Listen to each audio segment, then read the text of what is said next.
Belum ada suaranya, Ibu. Om Swastiastu. Assalamualaikum warahmatullahi wabarakatuh. Salam sejahtera bagi kita semua. Shalom. Namo Buddhaya, salam kebajikan, rahayu. Selamat datang dalam program internasional bersertifikat pengenalan literasi keagamaan lintas budaya LKLB bagi guru Hindu. Diselenggarakan oleh Perkumpulan Acarya Hindu Nusantara Pandu Nusa bersama Institut Lemina, didukung oleh Templeton Religion Trust. Malam ini akan saya temani bersama narasumber hebat kita, Bapak Miswanto, SAG, MPDH. Perkenalkan, nama saya Kade Suparti yang saat ini memandu acara sebagai moderator. Sebelum sesi acara dimulai, mari kita awali dengan berdoa bersama. Berdoa saya pimpin, berdoa dimulai.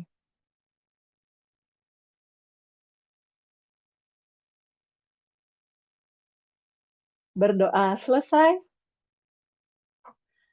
Baik, Bapak Ibu hadirin yang terhormat, malam ini merupakan lanjutan dari sesi sebelumnya dengan judul Kompetensi Pribadi Hindu. Memahami kerangka moral, epistemologis, dan spiritual diri serta pandangannya dalam memperlakukan orang lain yang berbeda. Ringkasnya, bagaimana Anda memahami diri sendiri dan nilai-nilai yang memandu keterlibatan Anda dengan orang lain. Nah, pemaparan pada sesi malam ini diantaranya pemaparan materi dari narasumber itu sekitar 40 menit, kemudian dilanjutkan dengan sesi tanya-jawab Q&A selama 40 menit. Adapun mekanisme tanya-jawab malam ini, di mana para peserta dipersilakan menuliskan pertanyaan di kolom Q&A. Kemudian, saya akan memandu dan membacakan pertanyaan yang diajukan peserta satu persatu. Pertanyaan dapat disampaikan saat narasumber menyampaikan materi. Baik, Bapak Ibu, berikut saya sampaikan profil dari narasumber hebat kita malam ini. Beliau merupakan Ketua Lembaga Penjaminan Mutu Pendidikan Perkumpulan Acarya Hindu Nusantara atau Pandu Nusa, LPMP Pandu Nusa, Romo Miswanto, SAG, MPDH. Selamat malam Romo, Om Swastiastu. Om Swastiastu. Beliau juga selaku Ketua Bidang Pendidikan, Pengembangan Karir, dan Pelatihan Profesi Pengurus Pusat Perkumpulan Acarya Hindu Nusantara. Untuk lebih mempersingkat waktu, saya langsung mempersilahkan Romo Miswanto untuk memaparkan materi. Sukses. Terima kasih Bu Kadek selaku moderator. Sebelumnya saya sampaikan Om Swastiastu. Assalamualaikum warahmatullahi wabarakatuh. Salam, Namo Buddhaya, salam kebajikan, rahayu. Bapak Ibu, saya mohon izin untuk share screen ya.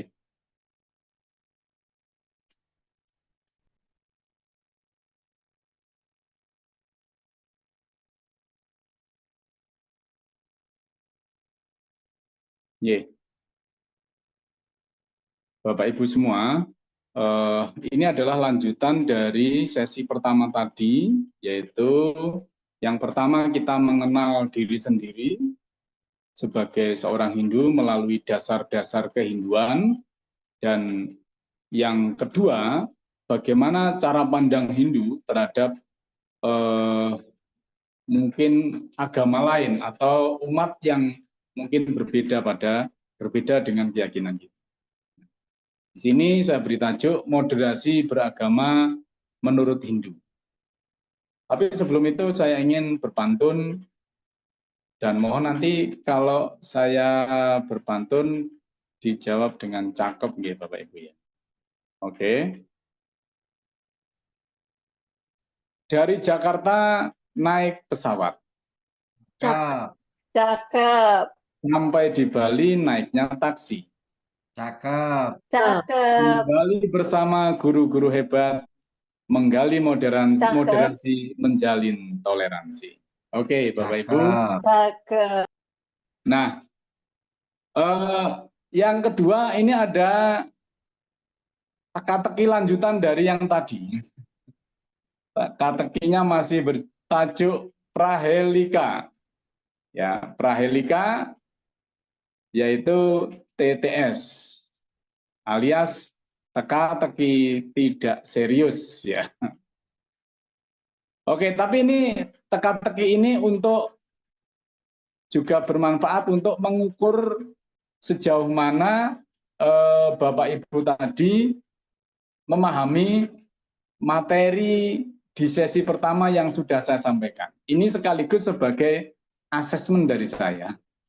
Oke, teka-tekinya ada 4 kotak. Ya, 4 kotak. Huruf di kotak kedua adalah huruf E. Pertanyaannya, ya, salah satu indikator moderasi beragama adalah penghormatan pada tradisi. Nah, sesuai ajaran catur dresta yang tadi sudah saya sampaikan, kita harus menghormati adat istiadat titik-titik.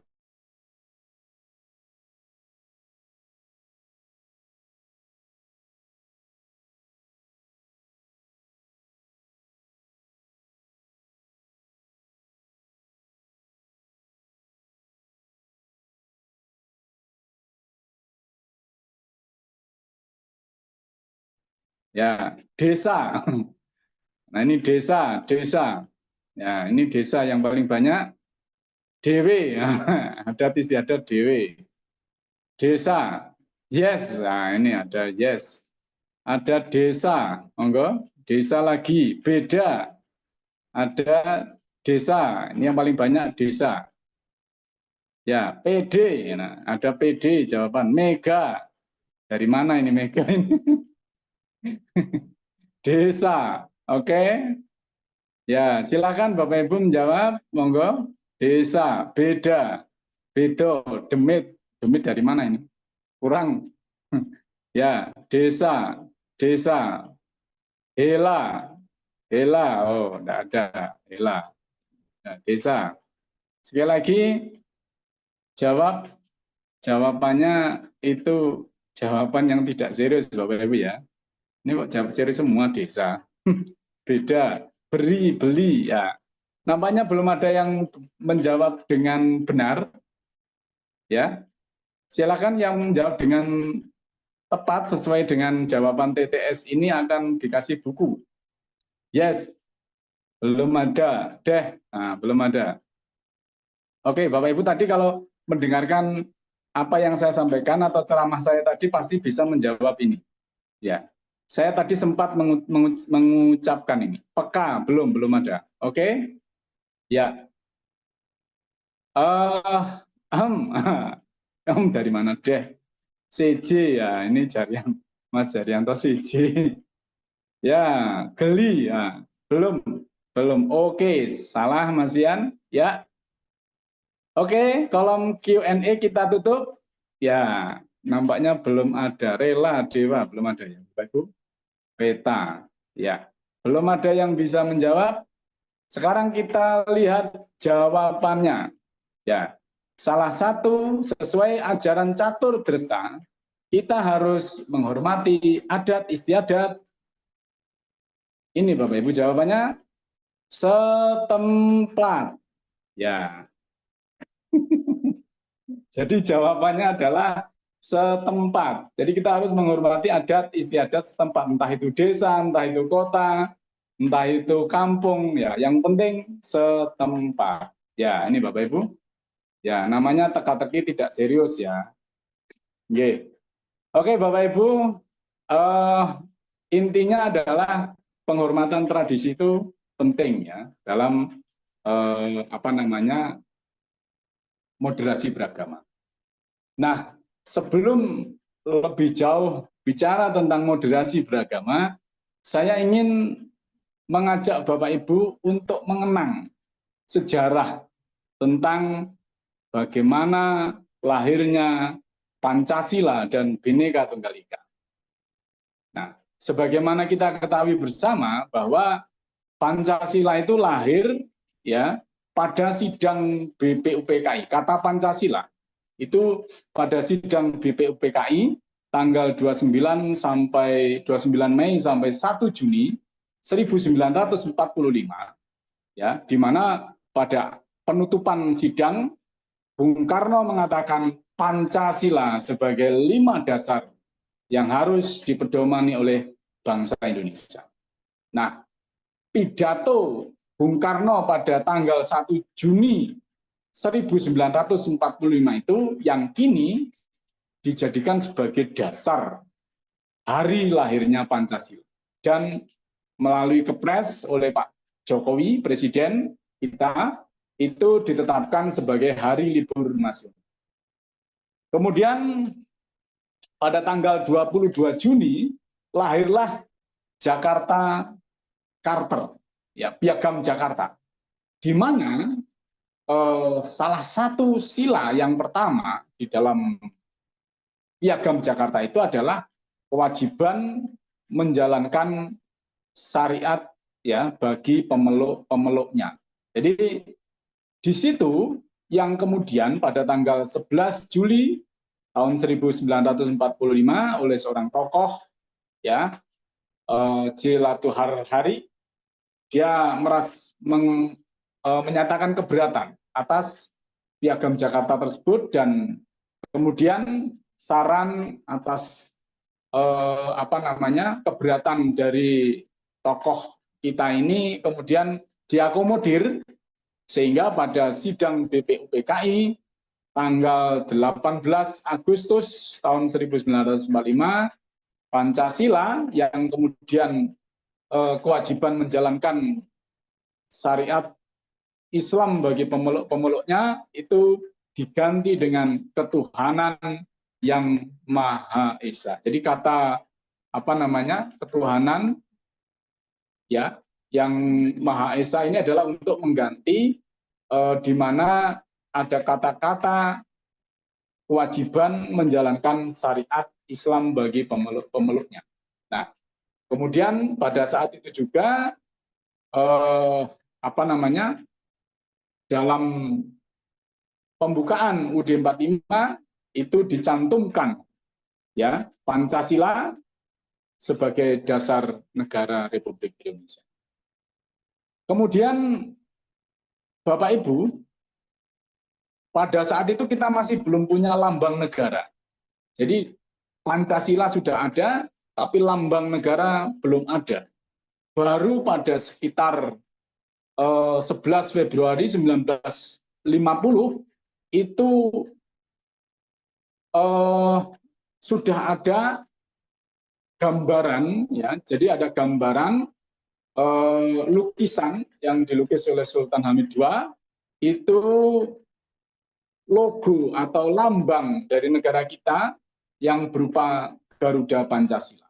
Nah, atas saran dari tokoh-tokoh waktu itu, kemudian Garuda ini memegang pita yang tulisannya Bhinneka Tunggal Ika, di mana Bhinneka Tunggal Ika itu diambilkan dari salah satu sumber kakawin yang ditulis oleh Empu Pantulan. Nah, kemudian ada perubahan sedikit yang tadinya tidak ada jambul dan posisi cakarnya ada di belakang pita sampai kita menjadi negara Republik Indonesia Serikat. Kemudian hanya dalam berselang beberapa hari ya yang kemudian dari RIS kembali ke RI lagi, maka ada penyempurnaan ya lambang negara kita menjadi seperti sekarang ini ya. di mana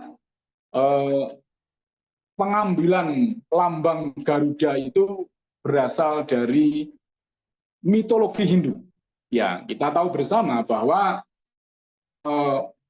salah satu raja yang terkenal di Jawa Timur, Raja Airlangga, itu diwujudkan sebagai Sang Wisnu Murti yang mengendarai seekor burung Garuda.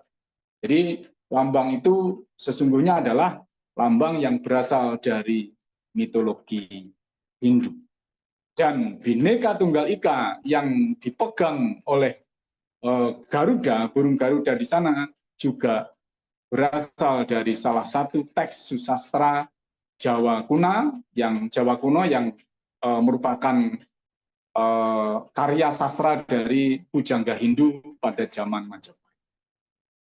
Nah, ini bunyi kekawinnya, ya, kekawin Sutasoma yang ditulis oleh Rakawi Empu Tantular. Ya, di dalam materi saya itu ada kesalahan tulis sedikit, tapi ini sudah saya benarkan. Tadi saya lihat ada kesalahan. Jadi di sana dituliskan Ruwaneka datu winuwus wara Buddha wiswa. Bineki raku aring apan kena parwanosen mangkang jinat wakalawan siwatakwa tunggal. Bhinneka Tunggal Ika tanhana dharma mangku. Jadi karena waktu itu Majapahit itu menganut dua keyakinan, yaitu Buddha dan Siwa. Jadi yang mana pendeta-pendetanya itu ya ada semacam saling berebut pengaruh, maka Empu Tantular mencoba ingin menyelaraskan bahwa sesungguhnya Buddha dan Siwa itu adalah satu. Ya.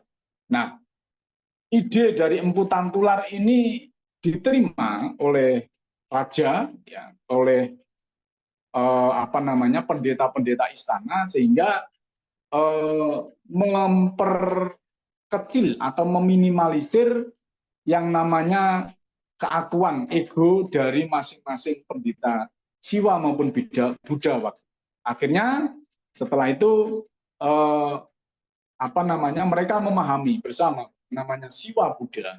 Siwa Buddha itu adalah tunggal. Jadi keberadaan ya mangkang jinatwa kalawan Siwa takwa tunggal. Jadi kalau dulu misalnya ada berbagai macam agama, mungkin oleh Sang Empu Tantular juga akan dituliskan berbagai macam agama bahwa mereka sesungguhnya adalah satu. Bhinneka Tunggal Ika tanhana dharma. Nah, Bhinneka Tunggal Ika ini kemudian menjadi semboyan negara kita yang dibentangkan oleh Sang Garuda. Di sana ada tulisan Bhinneka Tunggal Ika. Dan itu adalah menjadi satu kesatuan dari lambang negara kita, yaitu Garuda Pancasila. Saya mencoba ingin menembangkan tembang Mas Kumambang dari tembang yang membentuk Pancasila.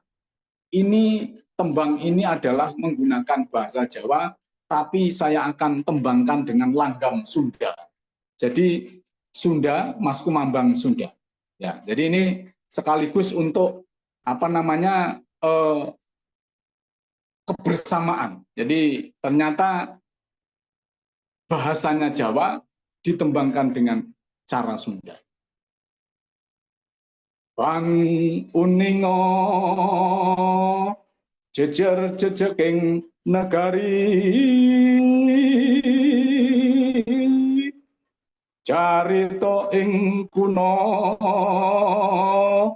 siji kang dadi wigati langgeng yen wus bisa nunggal. Nah, itu Bapak Ibu, langgam Sunda, Mas Kumambang Sunda. Ini tembangnya Mas Kumambang. Di Sunda juga ada Mas Kumambang, di Jawa ada Mas Kumambang, di Bali juga ada Mas Kumambang. Mungkin lain kali kesempatan saya akan membanggakan dengan Mas Kumambang Bali. Ye, Pan uningo jejer jejeking negari. Ketahuilah bahwa asal tegaknya sebuah negara, carita ing kuno sebagaimana diceritakan pada masa lampau dalam sejarah-sejarah. Siji kang dadi wigati, satu yang terpenting, langgeng yen wis bisa nunggal. Bangsa kita akan menjadi kuat, bangsa kita akan menjadi abadi selamanya, manakala kita bisa sudah menyatu dan bersatu. Wis bisa nunggal. Nah, dari tembang ini sesungguhnya semangat untuk persatuan itu harus senantiasa kita kukuhkan, harus senantiasa kita teguhkan dalam jiwa sanubari kita. Oke, sebelum kita lanjut ke paparan berikutnya, mari kita bermain tebak gambar. Oke. Sorry. Oh, ini sudah ada jawabannya, belum sayang. Oke. Nah, ini Bapak Ibu. Ya. Nah, saya tidak jadi ini karena jawabannya sudah tertulis di sini ya. Sorry. Ini harusnya tadi tidak anu ya. Ini. Ini adalah tokoh yang melukis lambang negara kita, yaitu Garuda Pancasila, ya. Tokoh yang telah berjasa besar, ya. Beliau asli dari Pontianak, ya, Kalimantan, ya. Putra Kalimantan yang kemudian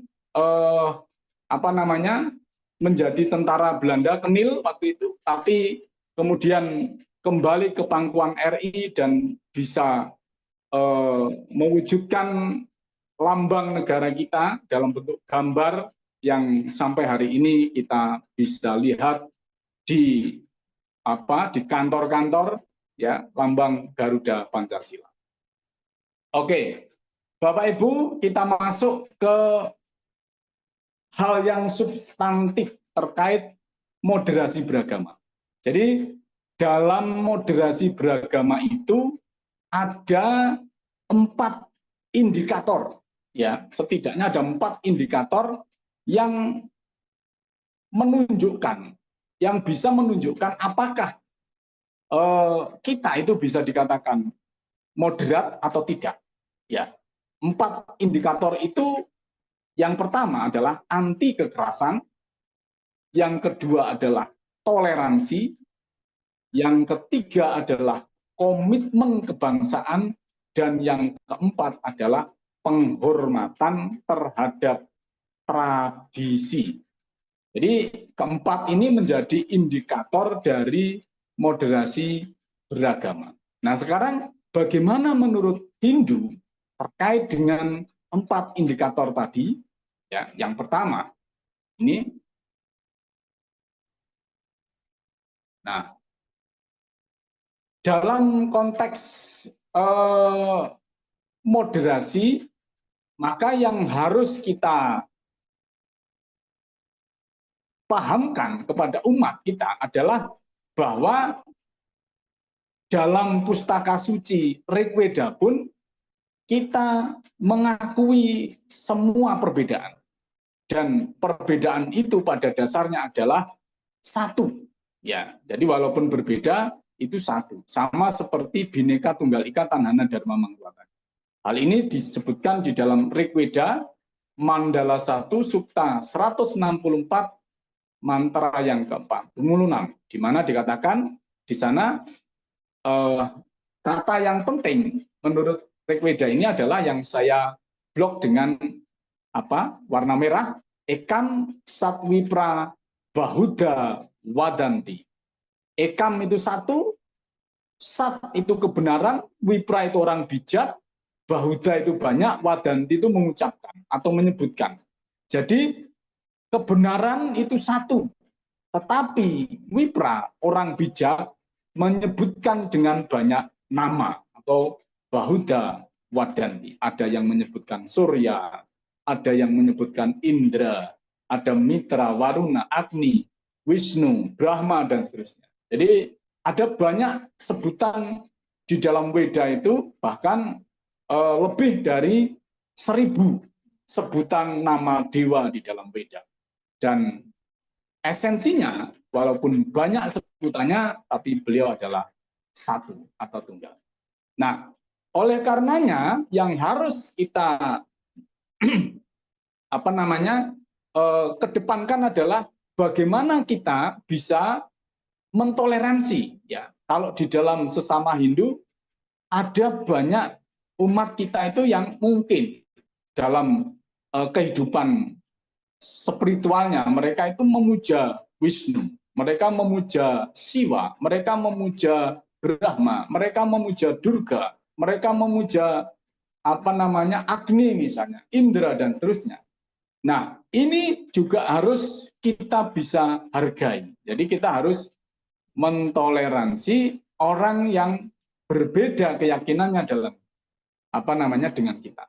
Jangankan dengan orang yang berbeda agama, yang sesama agama saja kadang banyak sekte-sekte, banyak aliran-aliran, banyak garis-garis perguruan yang mana satu dengan yang lain itu berbeda. Ya, kalau mungkin di kita misalnya ada parampara, ada perguruan-perguruan atau cabang-cabang dari perguruan Weda itu, mereka mempunyai garis keyakinan sendiri, ya. Belum lagi kalau penganut Bhakta, misalnya Bhakta Siwa dan seterusnya, mereka juga punya keyakinan sendiri, dan ini juga harus bisa saling menghargai. Nah, di dalam Maha Upanishad Adhyaya 6 Sloka 71, di sana disebutkan ayam bandurayam neti gananam lagu cetasam udara caritanam tu wasudaiwa kutumbakam. Jadi ayam bandurayam neti, pemikiran bahwa hanya dia saudara saya, selain itu bukan saudara saya, itu adalah pemikiran orang-orang yang berpikiran sempit. Di sana disebutkan ganana lagu cetasam. Lagu itu ringan, cetasam itu berpikir. Orang yang pikirannya ringan, atau bisa diterjemahkan sempit.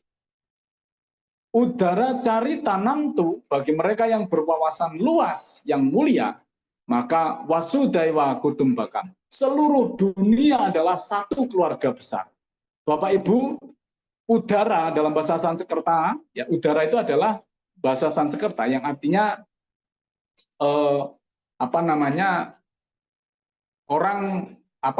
udara itu kalau dalam bahasa Indonesia adalah angin yang kita hirup, tapi udara dalam bahasa Sanskerta juga bisa diartikan perut.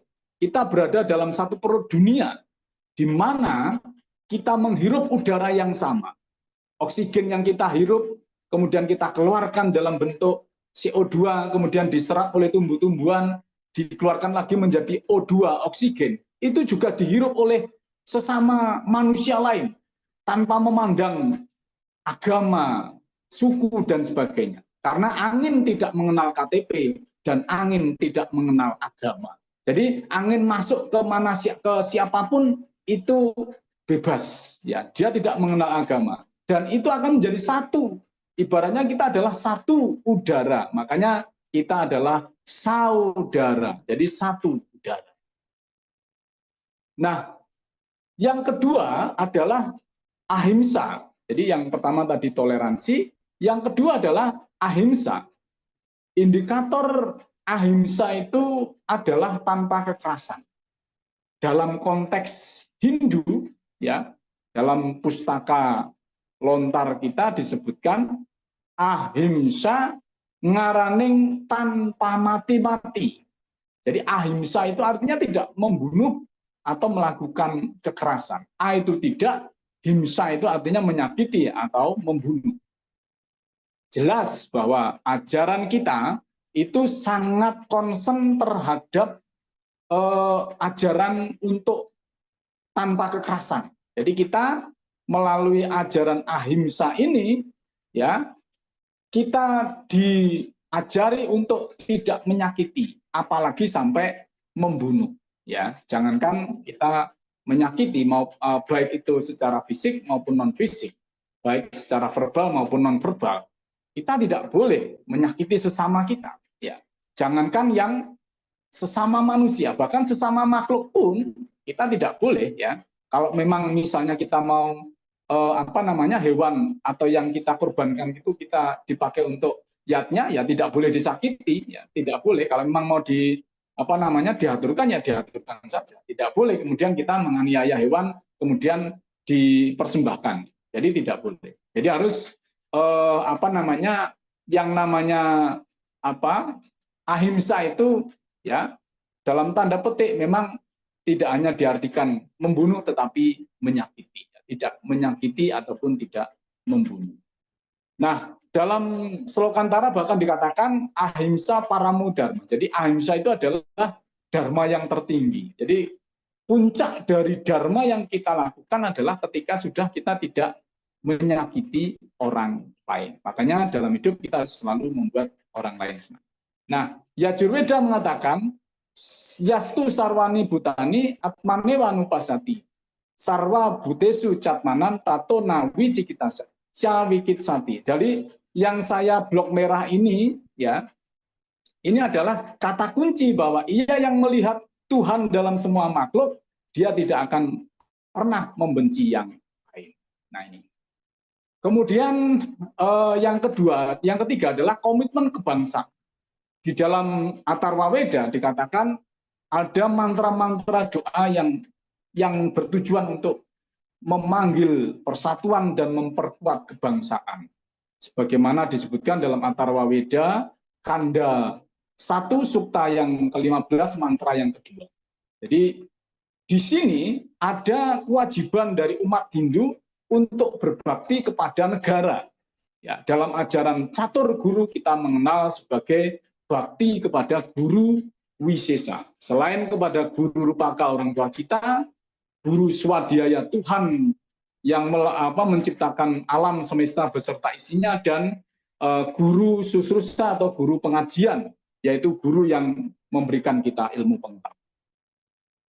Nah, Bapak Ibu, para peserta yang berbahagia, yang keempat itu adalah penghormatan terhadap tradisi.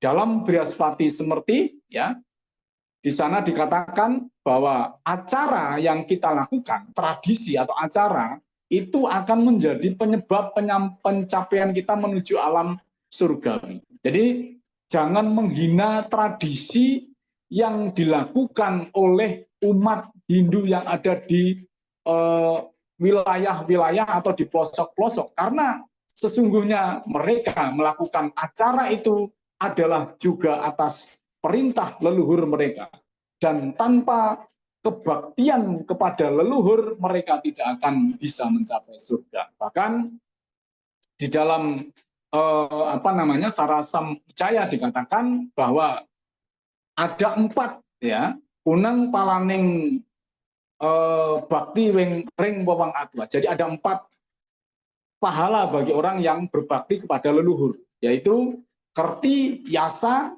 kemudian ada ayur, dan yang ada kerti, yaitu tentang pujian tentang kebaikan, yasa itu adalah nama besar, kemudian ayur itu umur yang panjang, ya. Dan ini juga menjadi jalan bagi mereka untuk mencapai alam surgawi, ya.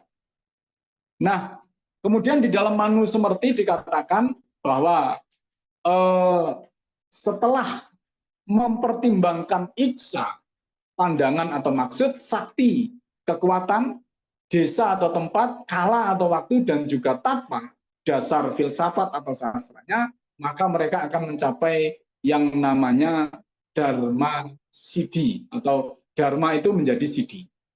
Nah, Bapak Ibu, saya ingin memperkenalkan formula pacar.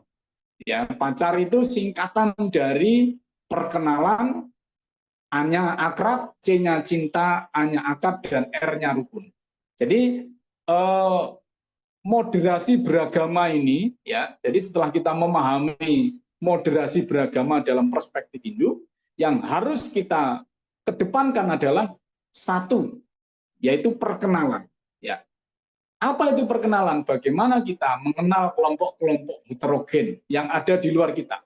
Jadi jangan hanya kita mengenal yang ada di dalam kita sesama Hindu, tapi kita juga harus mengenal kelompok-kelompok heterogen. Kemudian sekali waktu kita bisa mengunjungi tempat-tempat ibadah, museum, dan lain-lain. Nah, jadi kalau ini diterapkan di sekolah, saya kira akan bagus. Ya, jadi ketika membentuk itu kelompok harus heterogen, kemudian mengunjungi tempat, ada program untuk mengunjungi tempat ibadah dari masing-masing agama misalnya, supaya yang Islam juga bisa kenal pura, yang Hindu bisa kenal gereja, yang Kristen bisa kenal wihara, dan seterusnya.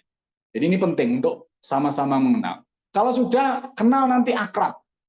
Akrab itu artinya apa? Sangat dekat sekali hubungannya. Jadi karena orang yang akrab itu tidak akan mungkin tega menyakiti, ya.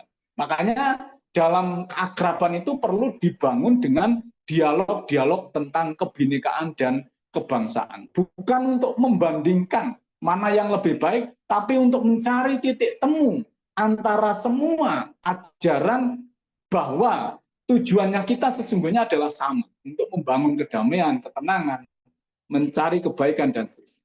Kemudian ada jambore keragaman dan sebagainya. Setelah itu muncullah cinta. Di dalam cinta itu ada kepedulian yang dibangun agar senantiasa bisa menjadi mewujudkan yang namanya asah, asuh, dan asih. Karena tanpa kepedulian seperti ini percuma kita menjalin keragaman tadi, menjalin jambore keragaman. Yang keempat, harus ada janji, akad.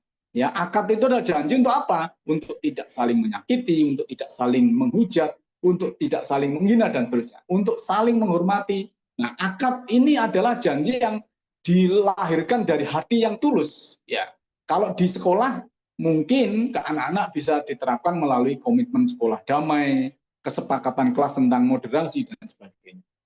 Ini karena waktunya sudah hampir habis.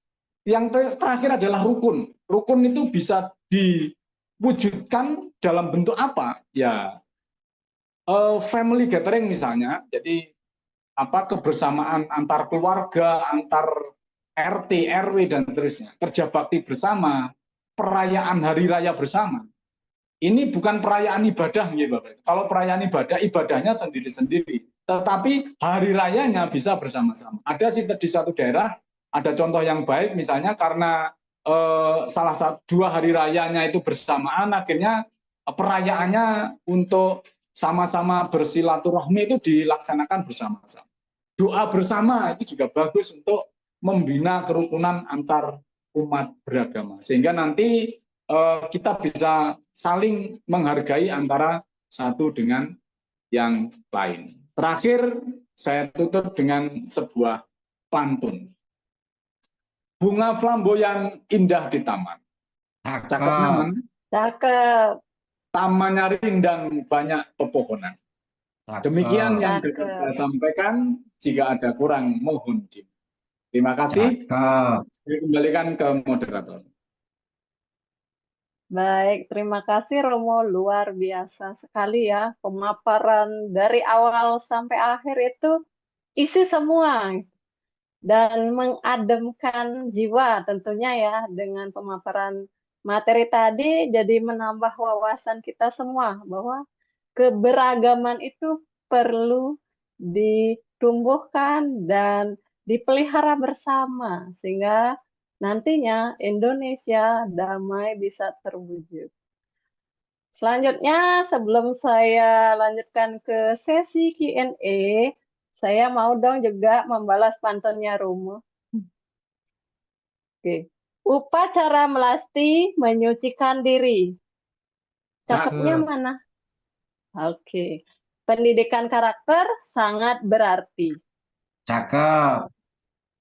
Guru Hindu jadi inspirasi. Cakep. Menanamkan nilai-nilai luhur dan budi pekerti. Cakep. Lagi satu nih saya borong biar tidak tegang. Ucapkan Om Swastiastu penuh hormat. Om Swastiastu, cakep. Membangun kerukunan, tugas kita bersama. Cakep. Guru Hindu, tunjukkan semangat, maju Cakep. bersama demi Indonesia berjaya. Cakep. Baik Bapak Ibu hadirin semua, sesi selanjutnya akan kita lanjutkan ke sesi Q&A. Sebentar, saya cek dulu. Sudah masuk pertanyaan dari para peserta sebanyak 18. Wah, luar biasa ya. Keaktifan para peserta, saya bacakan mulai dari yang paling atas.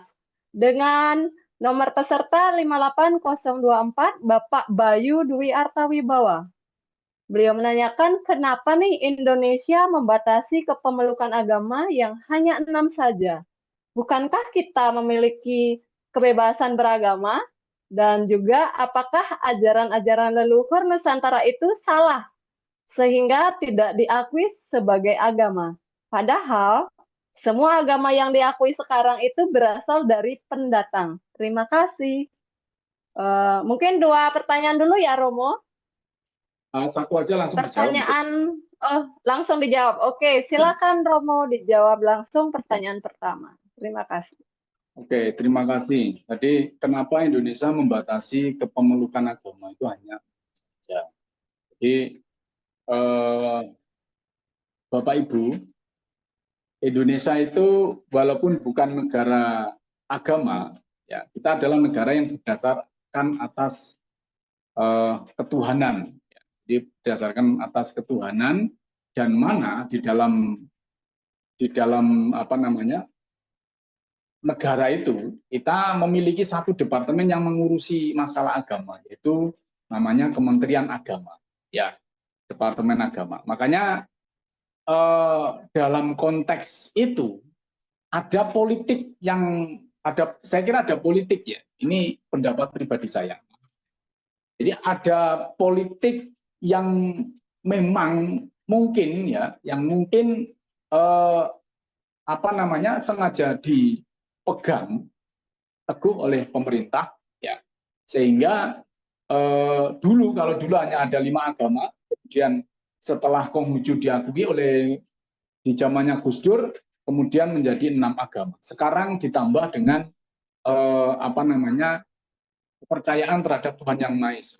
Jadi agama-agama, istilahnya adalah agama-agama lokal yang ada di wilayah Indonesia itu kemudian diakomodir menjadi satu di kepercayaan terhadap Tuhan Yang Maha Esa. Memang seolah tidak adil.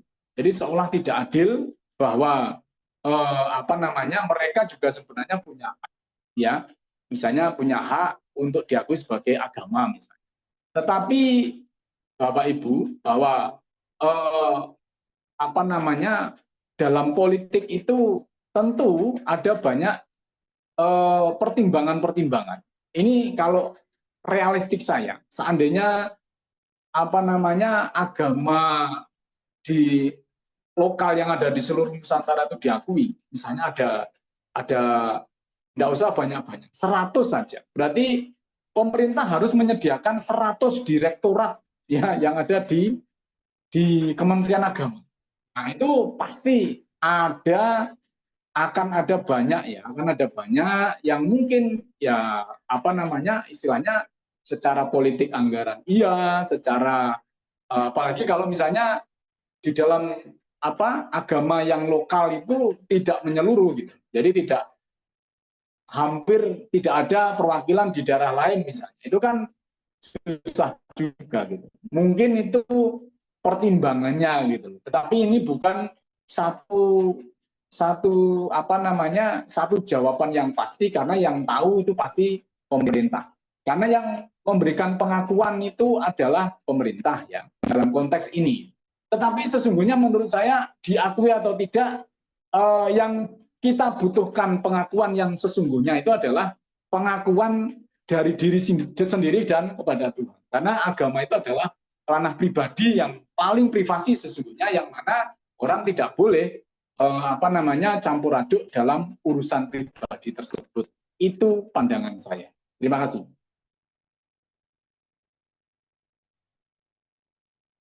Baik, Silakan. terima kasih Romo. Semoga Bapak Bayu puas ya dengan jawaban yang disampaikan Romo Miswanto. Karena ini pertanyaannya semakin banyak, itu 24 pertanyaan, jadi saya ambil random saja ya. Yang menarik di saya tadi baca itu Pak Rumbiase nih. Peserta dengan nomor 58228, Bapak Kadek Rumbiase, menanyakan, pengertian ahimsa adalah tidak membunuh makhluk hidup. Jika ahimsa sebagai kesadaran tertinggi pada makhluk hidup, ketika kita mengamati fenomena yang ada di sekitar, kita justru dengan adanya ahimsa, kehidupan bisa berlangsung. Sebagaimana yang kita lihat pada rantai makanan, dan begitu juga umat Hindu menggunakan upacara mecaru. Bagaimana pandangan Romo terkait fenomena tersebut jika dihubungkan dengan ajaran ahimsa? Silakan Romo.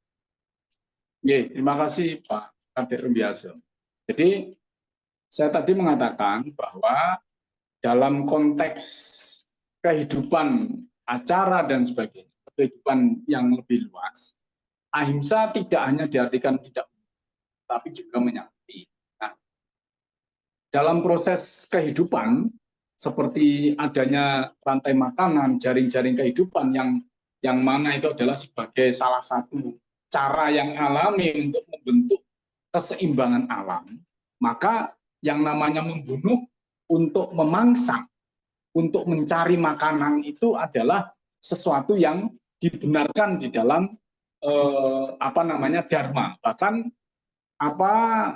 dalam Manusemerti sendiri itu tidak melarang ketika orang membunuh untuk makan, untuk hidup, itu tidak ada larangan untuk itu.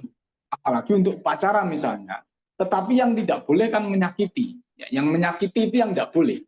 Menyakiti maksudnya itu dalam konteks ini misalnya kalau tidak mau dibunuh kok tidak dibunuh kok, kalau mau dibunuh kok tidak cepat dibunuh gitu.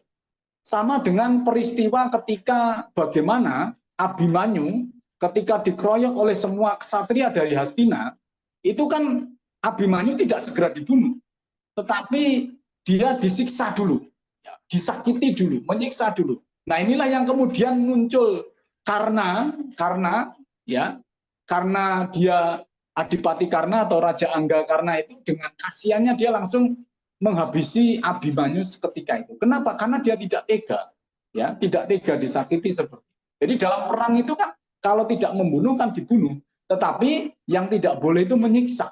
Menyiksa itu satu pelanggaran yang saya kira itu beda dengan membunuh. Jadi kalau kita membunuh dalam perang itu adalah sesuatu yang dibenarkan, ya. Apalagi Krishna juga menganjurkan ketika Arjuna di medan laga itu membunuh, gitu. Tetapi yang tidak boleh kan menyakiti. Saya kira itu yang perlu dipahamkan bahwa ahimsa itu dalam konteks ini dia lebih tepat dimaknai sebagai tidak menyakiti atau tidak menyiksa, bukan hanya sekedar membunuh. Kenapa? Karena ketika kita sudah menyadari hal itu, ketika kita sudah ikhlas melakukannya misalnya, karena untuk mecaru, untuk untuk makan dan sebagainya, saya kira itu tidak ada masalah. Terima kasih. Baik, terima kasih Romo. Kita lanjutkan pada pertanyaan random berikutnya. Ini yang membuat saya menarik. Dari pertanyaan peserta 58068, Bapak Gede Budiarti. Dengan pertanyaan, Om Swastiastu Romo, materinya sangat luar biasa, izin bertanya. Pengejawantahan Pancasila oleh pendiri bangsa Indonesia yang berkebinekaan, akan tetapi oleh oknum-oknum tertentu masih saja ada yang bersikap rasis. Salah satunya dengan menganggap agamanya paling bagus dan mengajak pemeluk agama minoritas untuk ikut dengannya. Jelaskan bagaimana cara menyikapi hal tersebut. Silakan Romo. Oke, terima kasih Pak Budi Budi Budiarta. Di negara kita, negara yang menganut dasar Pancasila dan berbineka tunggal ika ini tentu tidak boleh ada dominasi minoritas dan ataupun tirani terhadap minoritas ya. Dominasi mayoritas dan tirani terhadap minoritas itu tidak dibenarkan. Artinya walaupun ada yang memang secara jumlah mereka besar secara jumlah, itu tidak kemudian dia bisa semena-mena terhadap yang minoritas ya.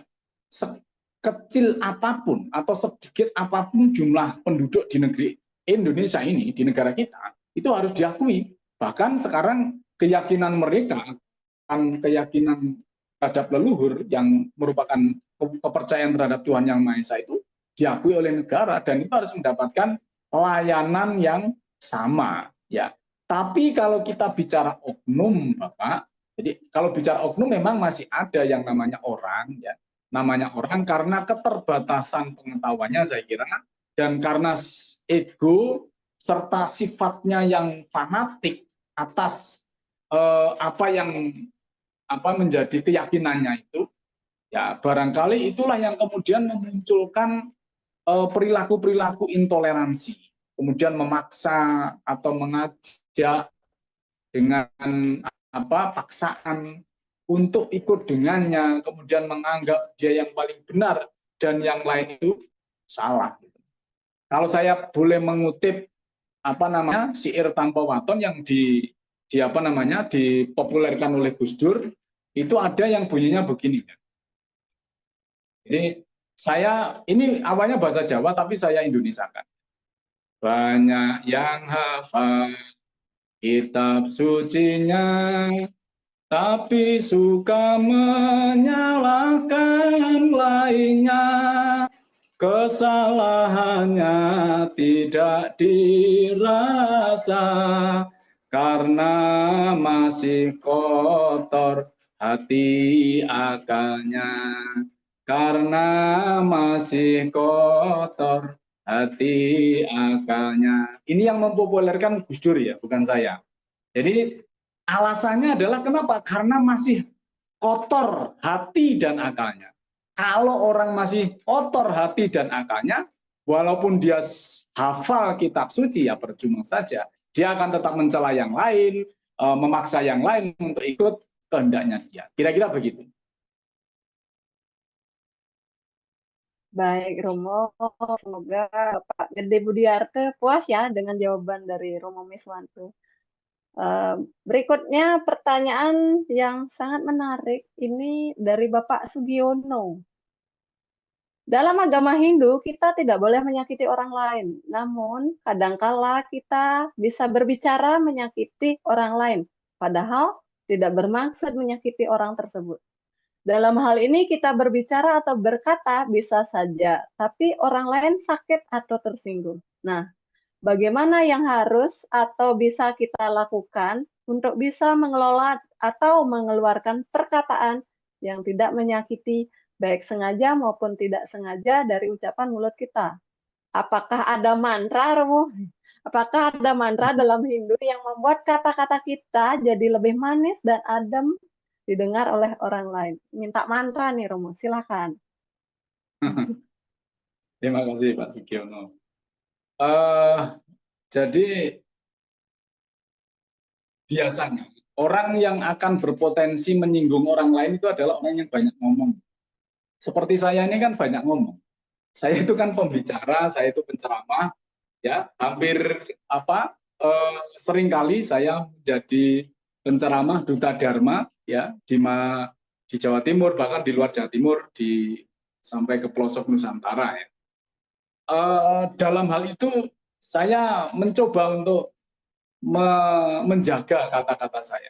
Jadi kata-kata yang mau saya ucapkan itu seperti ini pun saya juga mencoba kira-kira apa pilihan kata yang tepat yang bisa saya ucapkan. Dan itu adalah dipengaruhi oleh yang namanya akal tadi ya Bapak. Kalau hati dan akalnya sudah kotor, saya yakin tidak akan bisa. Susah.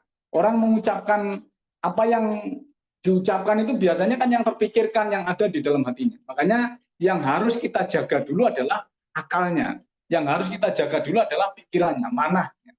Ya, nah ini penting gitu untuk membuat orang itu supaya tidak tersinggung dan sebagainya. Kalau orang Bali itu punya prinsip, ya ada pepatah Bali yang mengatakan agawe sukaning wong len tanamrih risukaning. Jadi bagaimana kita membuat orang itu nyaman, senang dengan apa yang kita katakan. Sekarang pertanyaannya, apakah tidak boleh mengkritik, Pak? Boleh. Saya kira mengkritik itu satu hal yang wajar dalam era demokrasi, dalam dunia demokrasi itu saya kira hal yang wajar mengkritik orang, mengkritik pemerintah. Tetapi yang tidak boleh kan menyerang, mencela, menghina, itu yang tidak boleh. Kalau kita mengkritik dengan bahasa yang baik, ya ada substansinya yang kita sampaikan, saya kira tidak masalah gitu. Saya seringkali mencoba untuk menyampaikan kritikan-kritikan, tetapi cara saya beda. Saya biasa menggunakan jula-juli. Jula-juli itu adalah tembang yang dengan bentuk pantun tadi itu sebagai kritik sosial.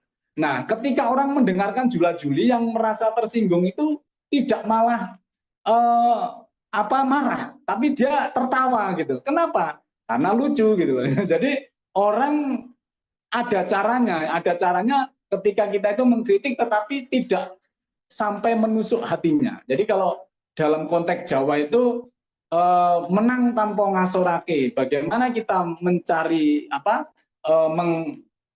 mengambil ikan tanpa keruh airnya. Nah, ini yang konsep yang seperti ini itu ada di dalam akal sehat kita, di dalam akal budi kita. Makanya kalau kita mau menyampaikan sesuatu itu harus diolah dulu secara akal sehat, ya.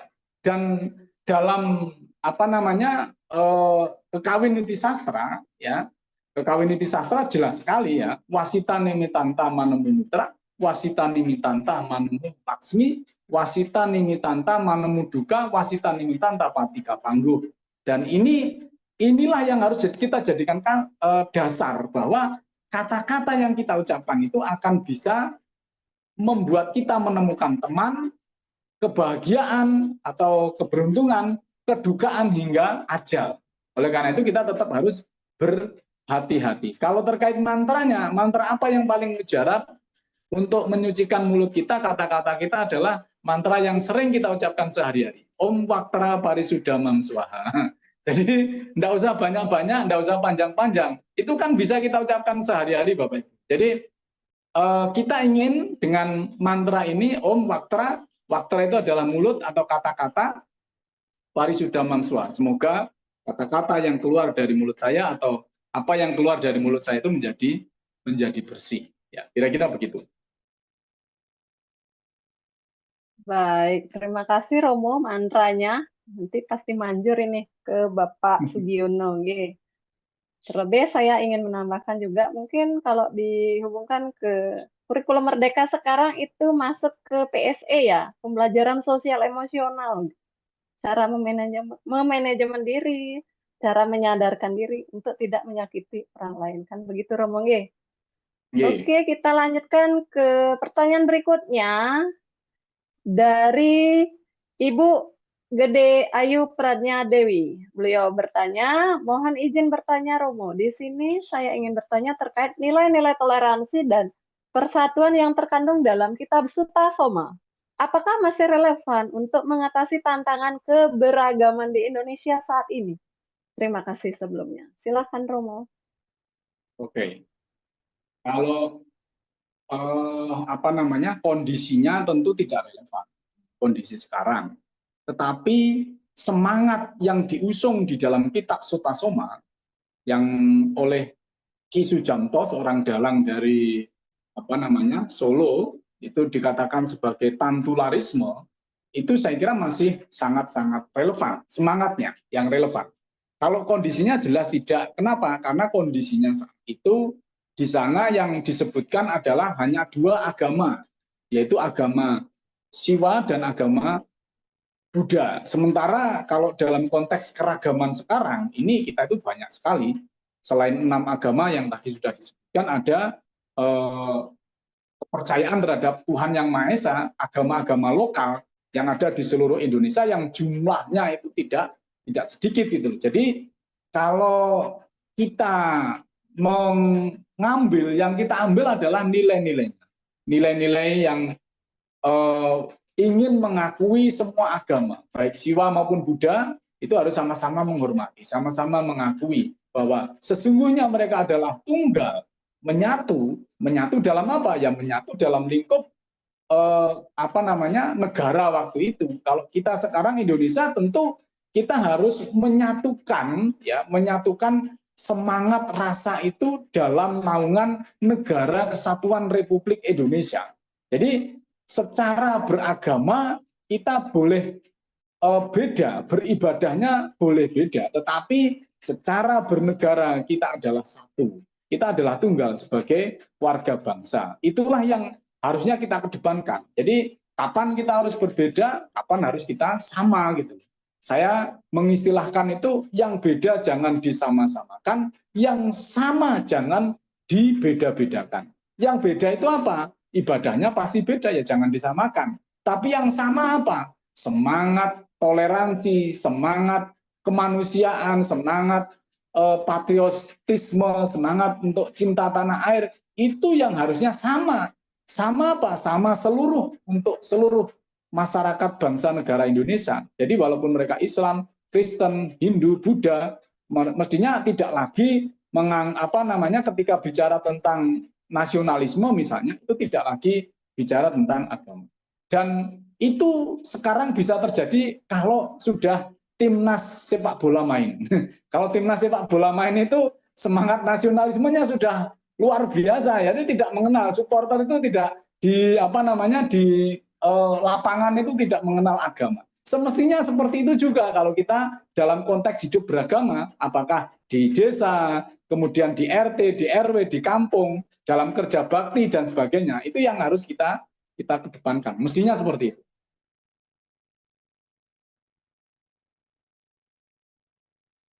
Baik, Romo. Berikutnya pertanyaannya, ini semakin malam semakin panas ini. Beragam pertanyaan saya ambil random dari Bapak Agus Setiawan. Oke, kita hidup berdampingan, kita bersosial, dan kita saling membutuhkan. Tetapi kenapa di saat menceritakan sejarah, misalnya sejarah tentang siapa Gajah Mada, banyak agama yang mengakui bahwa itu bukan dari latar belakang Hindu. Nah, silakan Romo. Ini gimana maksudnya, Bu? Mohon diulangi.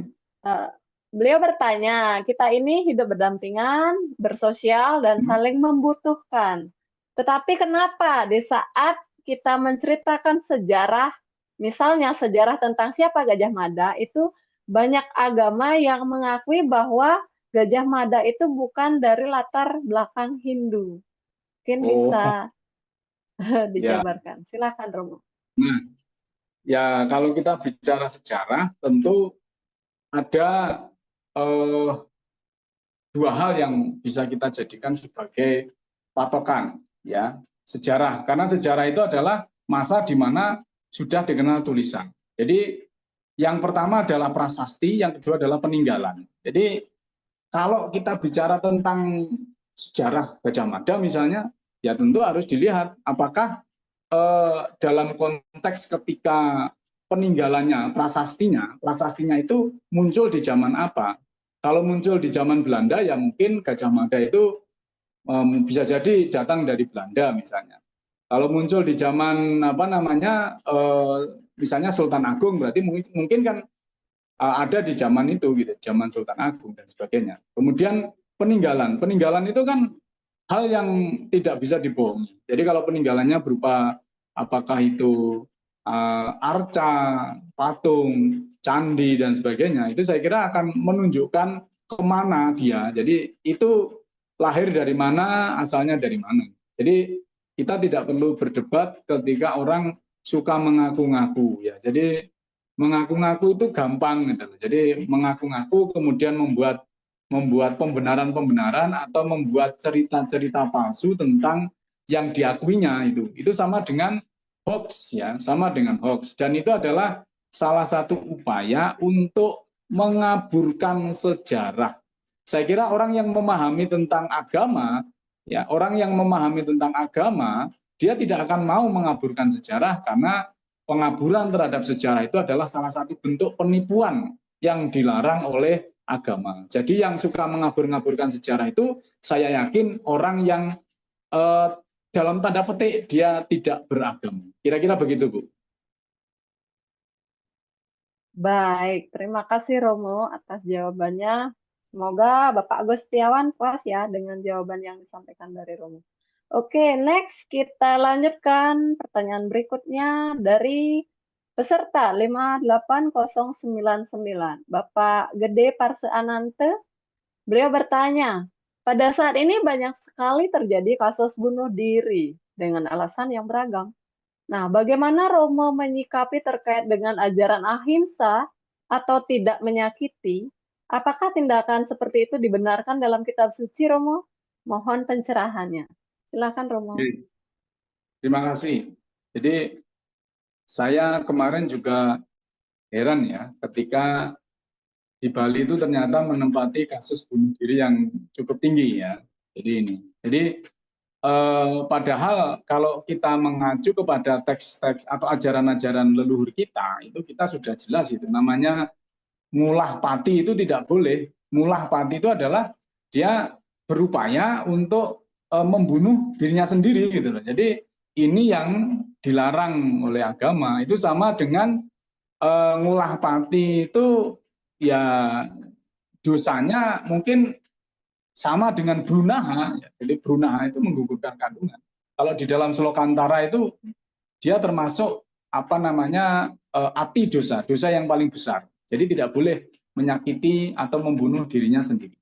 Ahimsa jelas sekali, ajaran ahimsa itu adalah tidak menyakiti, bukan hanya untuk menyakiti orang lain, tetapi juga untuk menyakiti dirinya sendiri, Bapak Ibu. Jadi ingat, kalau di dalam Sarasamusaya itu bukan kita yang sang amet tuaken murid, bukan kita yang membuat hidup. Jadi jangan pernah mematikan hidup. Kalau kita tidak bisa membuat orang hidup, jangan membuat orang tidak hidup. Jadi intinya begitu. Karena apa? Karena kehidupan dan kematian itu adalah rahasia Tuhan. Biarlah kehidupan dan kematian itu berjalan secara alami.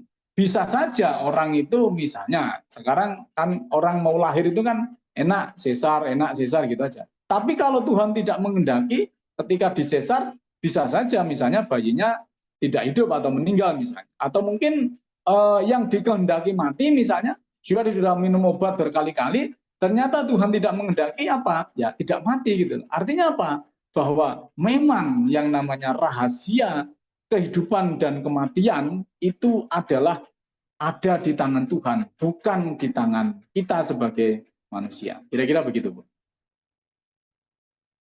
Baik, terima kasih ya Romo. Terkait ngulah pati, memang banyak kasus di Bali tentunya ya. Itu menjadi konflik dan perlu kita analisa bersama apa yang menjadi penyebab dan bagaimana solusinya. Itu masih menjadi PR kita semua untuk di Bali terutama.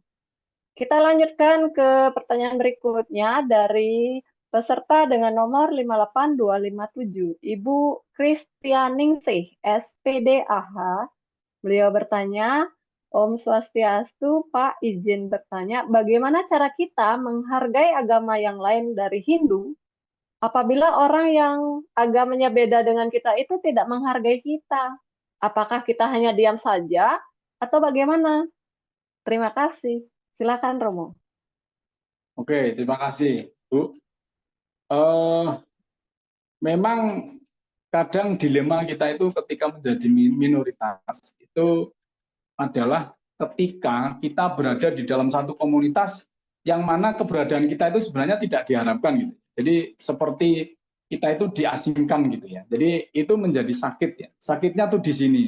Nah, Bapak Ibu jangan khawatir bahwa ketika kita berbicara tentang moderasi, bahwa ketika kita berbicara tentang toleransi, ketika kita bicara tentang penghargaan, menghargai orang lain itu bukan atas imbalan untuk agar kita dihargai.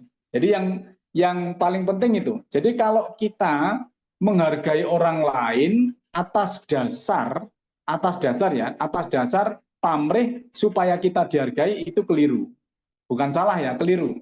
Saya tidak mengatakan salah, tapi keliru. Nah, kelirunya di mana? Ya, kalau kita ingin menghargai orang lain, ya itu adalah sikap bentuk kebaikan kita, ya, yang kita tujukan kepada semesta gitu loh, kepada orang, kepada Tuhan gitu loh. Kenapa? Karena dia adalah makhluk Tuhan, bukan semata-mata karena dia berbeda dengan kita, itu aja. Jangan berpikir kemudian apa namanya, kalau yang berbeda itu dia tidak mau menghargai kita, kemudian apa kita balas itu, nah itu juga keliru lagi gitu. Jadi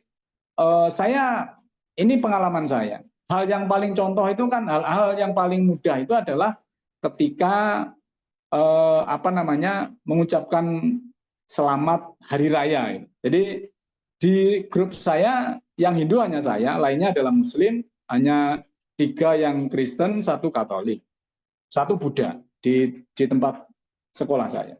Awalnya apa namanya jarang ada yang mau mengucapkan selamat hari raya keagamaan kita. Tapi kita di grup itu selalu, jadi misalnya besok Idul Fitri itu saya pasti mengawali itu. Jadi saya mengucapkan selamat Idul Fitri. Selalu itu hampir berjalan kurang lebih sekitar 1 tahun 2 tahun. Di tahun ketiga ya, jadi tahun berikutnya itu kemudian teman-teman itu akhirnya mengucapkan selamat juga, selamat dari hari raya Nyepi dan sebagainya. Gitu.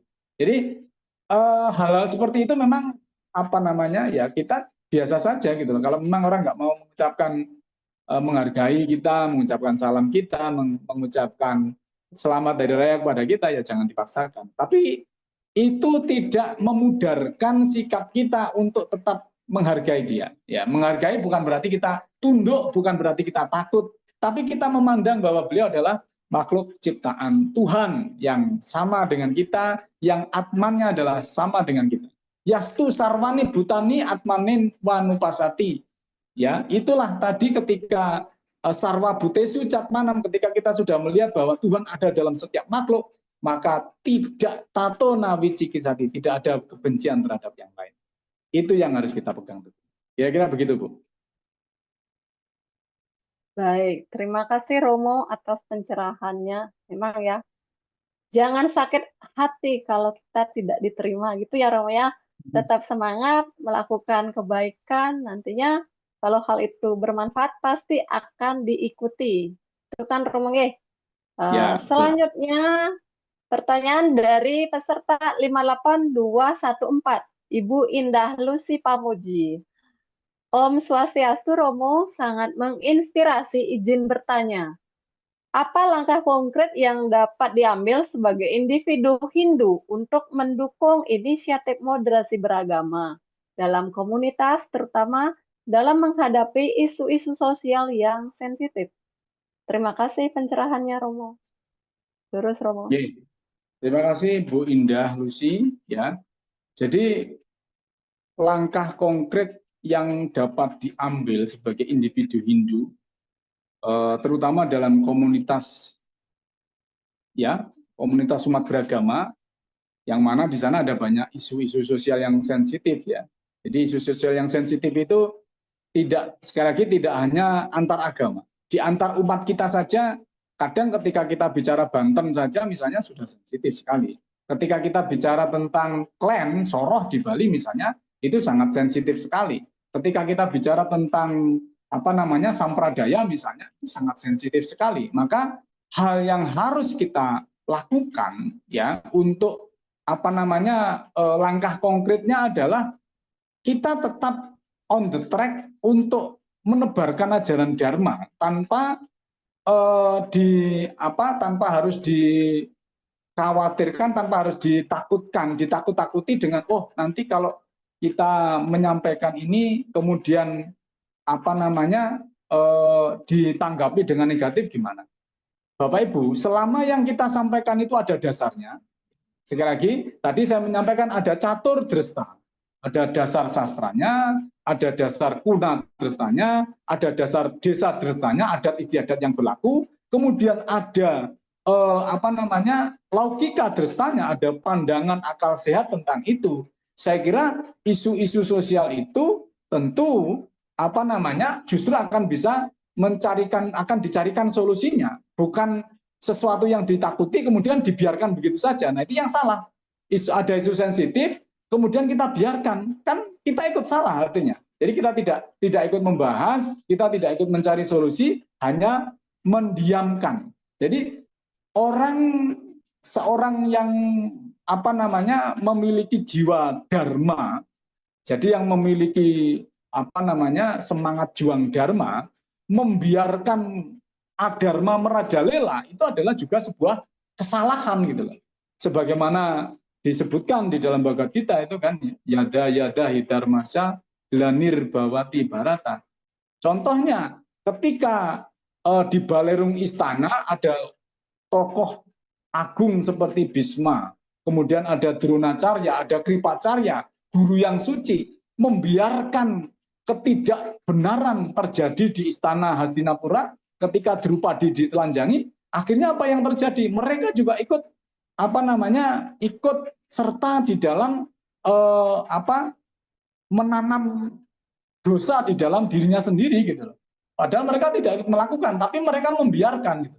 Membiarkan ketidakbenaran itu juga adalah sebuah kesalahan. Jadi oleh karena itu jangan pernah takut kalau kita menghadapi isu-isu sosial yang sensitif selama dasar kita benar, seperti yang tadi saya sampaikan. Terima kasih.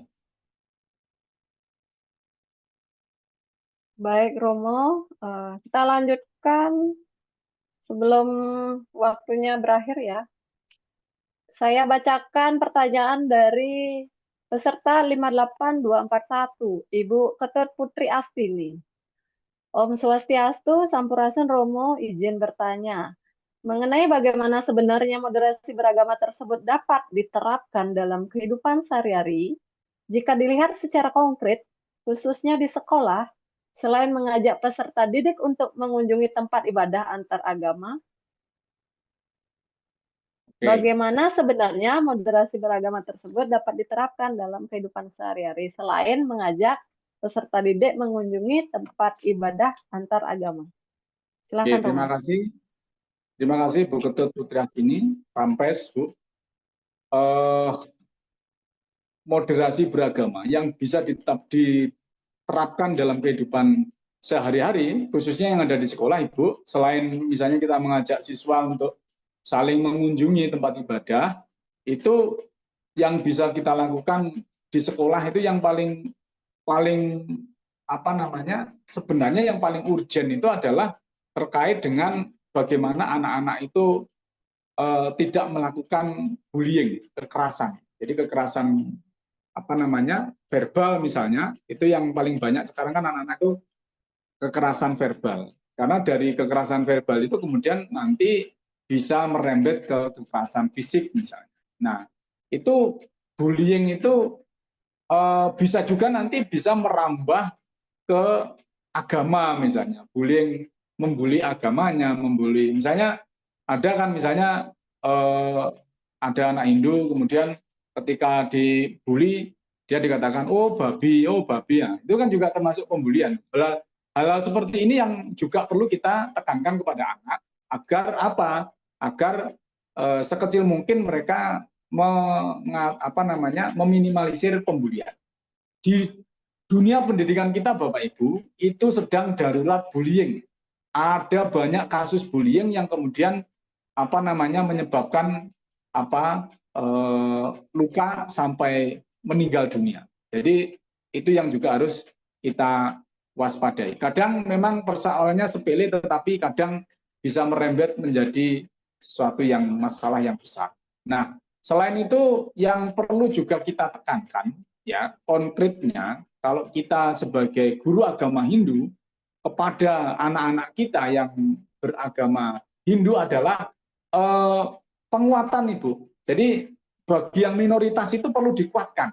Anak-anak yang minoritas itu kan kadang mereka cenderung canggung, malu, kemudian takut atau mungkin nervous misalnya atau insecure ya ketika berada dalam komunitas yang mayoritas berbeda dengan agama mereka. Nah, anak-anak yang semacam ini juga harus kita kuatkan. Satu, selain mereka dikuatkan keimanannya terhadap agamanya, seradanya misalnya, maka mereka juga harus dikuatkan bahwa dalam konteks hidup bermasyarakat nanti kita juga akan sama. Mereka akan dihadapkan pada kelompok-kelompok yang mungkin mayoritas itu beda dengan dia, dan itu harus kenyataan yang harus dihadapi, dan itu harus kita kuatkan sejak dini supaya apa? Mereka kuat di dalam, mereka juga tidak canggung di luar, sehingga nanti ketika mereka kumpul dengan teman-temannya mereka tidak lagi nervous atau insecure gitu. Kira-kira begitu.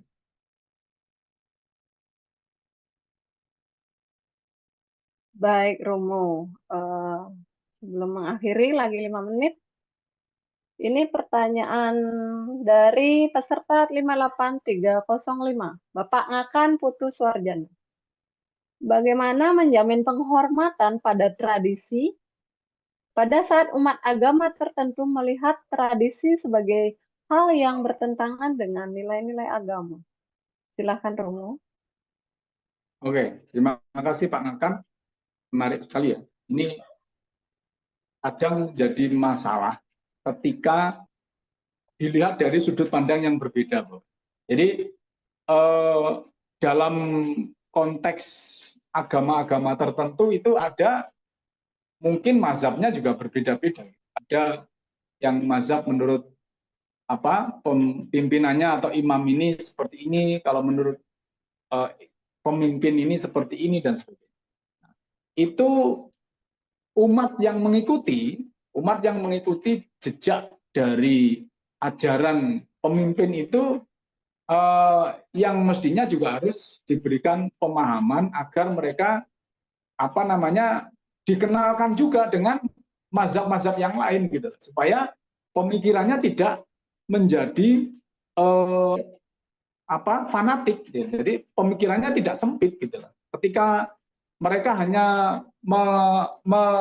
mempercayai dari mazhab ini saja misalnya, maka akan sangat sempit gitu. Misalnya contoh yang Bapak katakan tadi, ada sebagian besar yang mengatakan ini misalnya dilarang agama, misalnya dilarang. Tapi itu kan berdasarkan pemahaman dari salah satu mazhab tertentu gitu. Ada sementara mazhab lain, boleh nggak apa-apa. Contoh yang paling gampang itu adalah genduren di Jawa. Genduren itu kalau mungkin ada beberapa teman di Muslim itu tidak boleh, tapi teman-teman di NU saya kira tidak melarang, mereka mengedepankan Islam Nusantara. Artinya apa? Teman-teman yang memiliki mazhab ini kan mereka punya pandangan lain. Mereka tidak hanya sekedar mengiyakan, tapi mereka juga punya dasar yang kuat. Gitu. Artinya apa? Berarti itu yang harus diberikan pemahaman. Kalau dia tidak mau mengikuti tradisi lokal, ya silahkan, itu kan haknya. Tetapi yang paling penting jangan merusak tradisi lokal, jangan menghina tradisi lokal. Itu yang harus disepahamkan gitu. Orang nggak boleh saja dia tidak mengakui, tidak mengikuti ya. Tetapi kalau kemudian dia mencela, menghina, merusak, itu yang tidak boleh gitu. Sama dengan ketika ada arca, ada candi, kemudian dirusak, dipukuli supaya tangannya putus atau patah atau rusak. Nah, ini kan pemikiran-pemikiran yang sempit gitu loh. Jadi kalau tidak bisa menciptakan sesuatu, jangan merusak sesuatu. Kalau tidak bisa membuat kebaikan, minimal jangan membuat kerusuhan. Itu yang paling penting itu. Yang penting harus kita pahamkan. Jadi saya kira tidak semua, Pak. Tidak semua teman-teman yang umat beragama itu seperti itu. Kita pun juga di Hindu itu juga jangan dikira tidak ada loh. Kita di Hindu itu juga ada yang namanya kadang ketika paham ini menganggap paham yang lain itu sesat atau itu juga ada gitu loh. Cuman karena kita tidak sebesar umat yang Muslim mayoritas, ya jarang terekspos, apalagi sampai kemudian membesar misalnya. Ya, kira-kira begitu. Baik, Romo, ini sudah di pukul 20.54. Mungkin cukup ya membacakan Q&A-nya. Nah, sudah pas.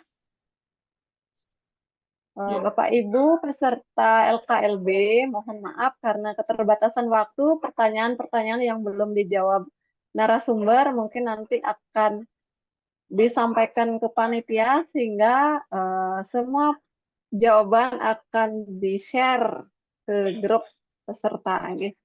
Berikutnya kita akan menuju ke sesi penutupan, di mana saya mempersilakan Bapak narasumber Romo Miswanto untuk menyampaikan simpulan materi atau pesan penutup sebelum kegiatan malam ini diakhiri. Silakan Romo. Oke, terima kasih Ibu Kadek Bakti, Bapak Ibu, para peserta yang budiman, yang luar biasa, yang tetap semangat sampai detik ini. Saya ingin menyampaikan bahwa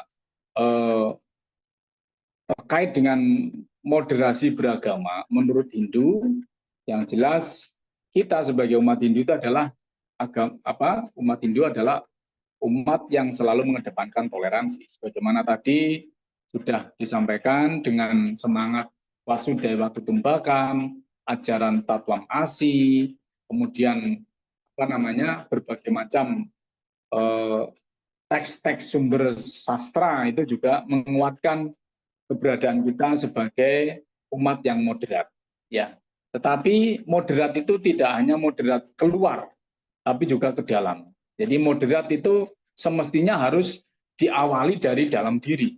Kita ketika cara pandang kita terhadap agama kita sendiri sudah moderat, maka sudah barang tentu nanti ketika kita memiliki cara pandang kepada agama yang lain, itu juga bisa moderat. Sekali lagi, untuk membangun moderasi itu diperlukan sikap untuk tidak menyakiti, anti kekerasan. Kekerasan dalam bentuk apapun itu harus kita bentak.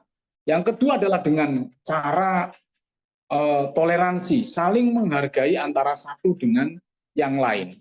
Kalau sudah kita bisa mewujudkan itu, maka saya yakin komitmen kebangsaan ini akan terjaga. Ya, ketika kita sudah saling menjaga, menghargai antara satu keyakinan dengan yang lain, budaya yang satu dengan budaya yang lain, maka kita akan bisa komit terhadap NKRI, Negara Kesatuan Republik Indonesia. Dan yang terakhir, yang tidak kalah pentingnya adalah bagaimana kita bisa menghormati apa yang menjadi warisan dari para leluhur bangsa.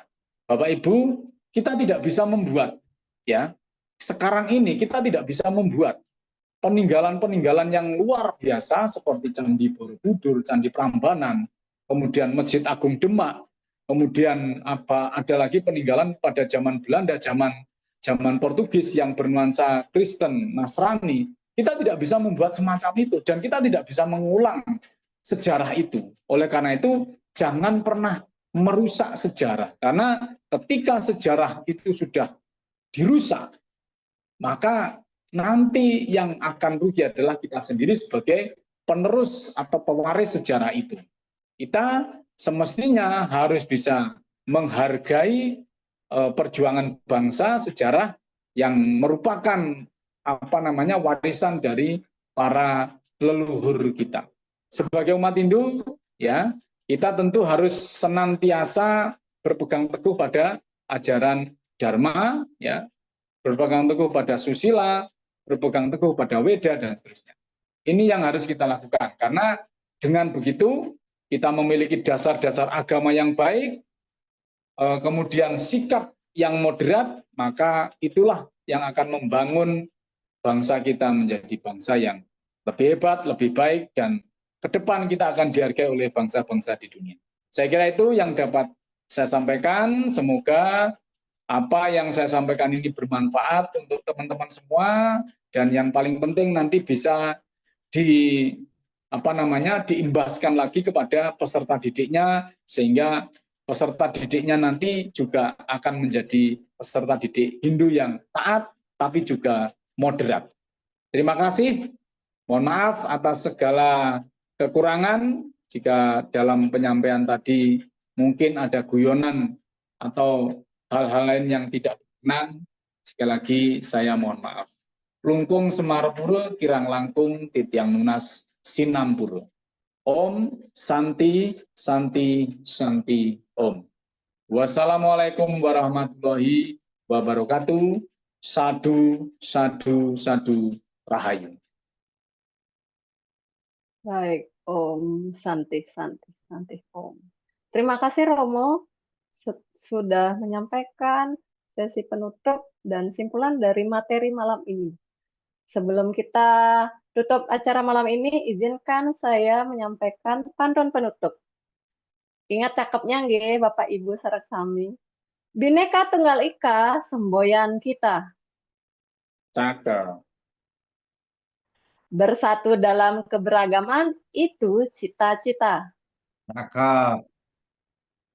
Guru Hindu ajarkan cinta Cakep. agar hidup rukun, selalu damai dan bahagia. Oke. Cakep. Terima kasih atas perhatiannya Bapak Ibu peserta LKLB malam ini.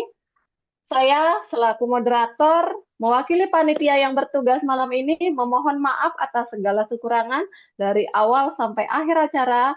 Tan hana wang swasta ayu nulus, tidak ada manusia yang sempurna.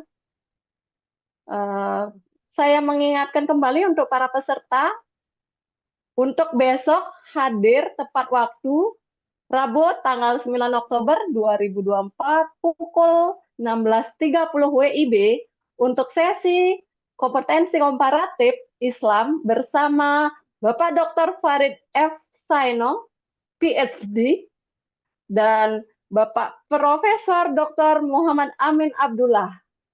Dengan materi yang lebih menarik lagi ya Bapak Ibu, jangan lupakan, mari kita tutup kegiatan malam ini dengan menghaturkan Parama Santi.